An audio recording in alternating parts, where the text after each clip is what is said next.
Novak nije pričao sa Ivaniševićem, a onda pobesneo na njega i cijel boks. Užas, ste svi. Pokrio usta da se sve ne čuje. Novak Đoković ispao je u polufinalu Australian Opena posle poraza od Janika Sinnera.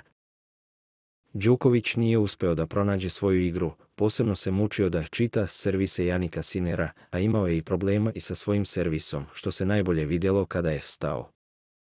U četvrtom setu imao je 40:0, pa počeo da greši i onda je duplom servise greškom Italijana vratio skroz u gem, a onda mu dozvolio i da napravi break.